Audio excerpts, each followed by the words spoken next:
Bonjour à tous et amis, bienvenue sur chaîne Next 3. Marine Le Pen et Jordan Bardella, la salle de Matignon. Je peux vous dire que les jours de Sébastien Lecornu sont comptés. Dites-moi ce que vous en pensez aux commentaires. Je vous laisse avec la vidéo. Ciao, ciao, ciao, ciao, ciao. Sans surprise au Premier ministre que le pays et la démocratie française vivent un moment très important et que les Français aujourd'hui sont en attente d'une rupture.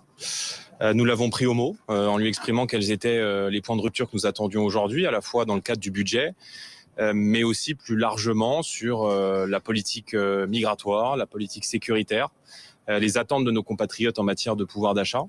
Et nous lui avons indiqué de manière très claire ce que nous disons sur vos antennes et ce que nous disons au pays depuis plusieurs jours, à savoir que les Français sont en attente aujourd'hui de changements profonds et qu'il doit maintenant rompre avec la politique d'Emmanuel Macron telle qu'elle est menée depuis 8 ans et qu'il a applaudi année après année. Qu'est-ce que vous a dit Sébastien Lecornu? Ou est-ce qu'au contraire, vous dites comme Olivier Faure que vous restez sur votre faim? Écoutez, nous on juge Monsieur Lecornu à ce qu'il va faire, à ce qu'il va annoncer, et nous lui avons dit que, contrairement aux autres, on disait ce qu'on allait faire et qu'on faisait ce qu'on disait. Par conséquent, il n'y a pas de jugement a priori sur sa personne. Et peu importe qui était à la tête du gouvernement, la question maintenant c'est pour faire quoi. Il y a des attentes très fortes aujourd'hui dans le pays, et si il poursuit la politique qui est menée jusqu'à présent, alors il tombera. Donc il a écouté nos arguments, la réception était républicaine, et nous avons été extrêmement fermes sur les attentes des Français. Est-ce qu'il existe un chemin pour que M. Lecornu ne soit pas censuré? Est-ce qu'il existe un chemin pour que M. Lecornu ne soit pas censuré?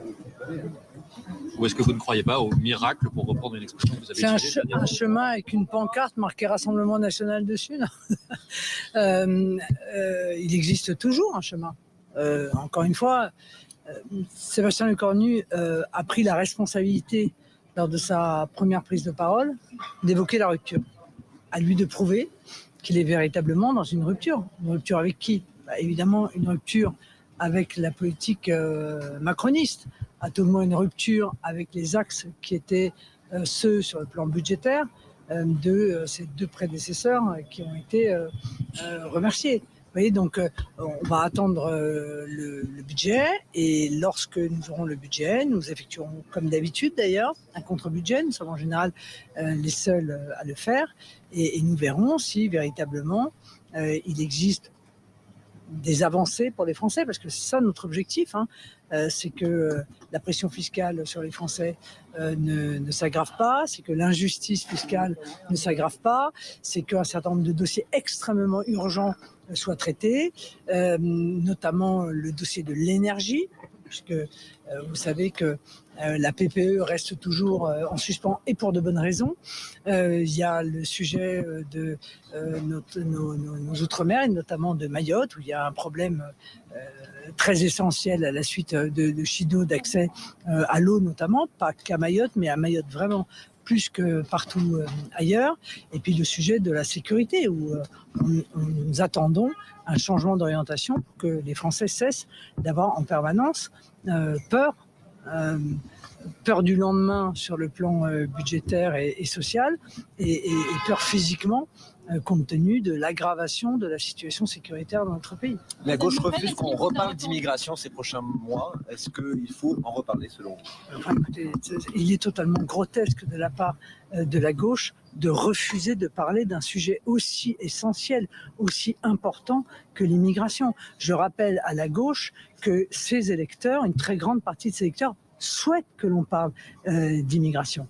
Voilà, parce qu'aujourd'hui, l'immigration, chacun le conçoit, y compris les électeurs de gauche, est hors contrôle, totalement dérégulé, qu'on ne maîtrise plus rien, et que tout cela, bien sûr, tout le monde le comprend, a des conséquences aussi sur le plan budgétaire. Sébastien Lecornu en parlera selon vous?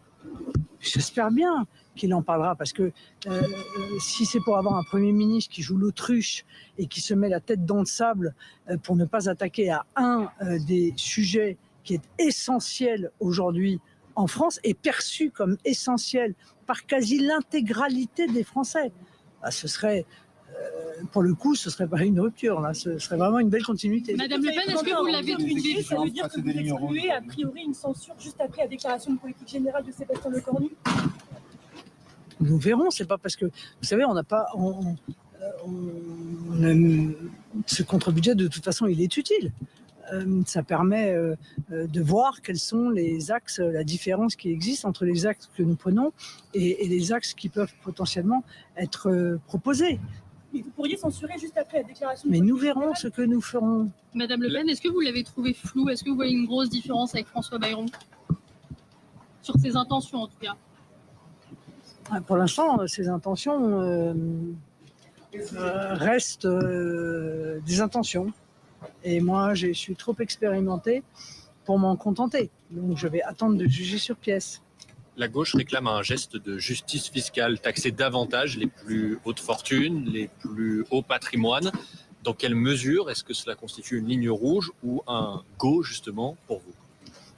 Vous n'ignorez pas, parce que je crois que vous m'avez suivi dans la présidentielle, il me semble, que j'ai fait la proposition de la création d'un impôt sur la fortune financière, mais à la différence des propositions qui sont faites par la gauche, nous préservons dans cette proposition d'abord la résidence principale ou unique, nous préservons les biens professionnels et nous préservons les investissements dans les PME et les ETI. Donc vous voyez que c'est une énorme différence avec ce qui est proposé par la gauche, mais dont je vois que déjà, ils sont presque tentés de la modier. Est-ce que vous avez parlé de demain, des mouvements sociaux qui attendent les Français? Non, pas particulièrement. Pour le coup, je crois que ça relève du ministre de l'Intérieur démissionnaire. Sur l'immigration, Madame Le Pen, est-ce que vous appelez à voter la pétition pour un référendum sur l'immigration? Mais moi, je n'appelle pas à voter, enfin, j'appelle à voter. Les gens sont libres de voter la pétition, mais il y a 11 millions de gens déjà qui, en quelque sorte, par un moyen extrêmement direct, ont fait savoir qu'ils considéraient que l'immigration telle qu'elle existe aujourd'hui en France n'est plus soutenable. Ce sont ceux qui ont voté pour le Rassemblement national. Voilà. Donc tout ce qui va dans le sens de la défense d'un référendum sur le sujet de l'immigration, je ne peux évidemment que m'en réjouir, puisque, vous le savez, nous-mêmes proposons depuis longtemps un référendum, et même un référendum constitutionnel sur l'immigration, car nous considérons que c'est un des seuls moyens de véritablement reprendre la maîtrise du contrôle de cette immigration. Donc tout ce qui va dans ce sens va dans le bon sens. Est-ce que, comme les économistes, vous êtes aujourd'hui, en sortant de ce rendez-vous avec le Premier ministre, convaincu que rien ne pourra éviter la censure? Nous verrons bien. Nous jugerons sur pièce. Je crois que c'est la qualité que nous avons, c'est que nous n'avons pas une approche dogmatique. Nous savons pertinemment qu'il devrait y avoir une dissolution. Voilà, parce que nous sommes toutes les derniers à défendre la Ve République. L'extrême gauche veut la 6e. Emmanuel Macron a mis en place la 4e.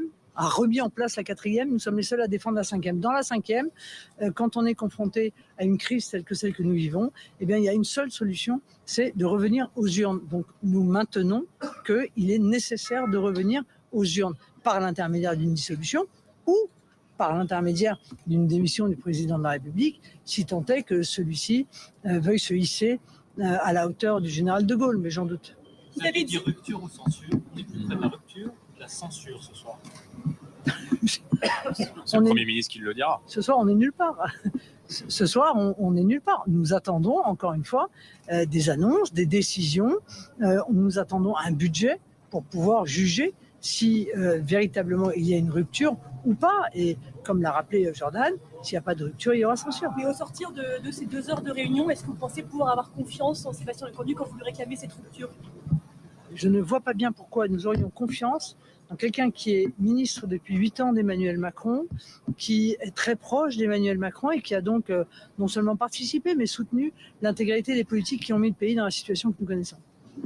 Merci à vous.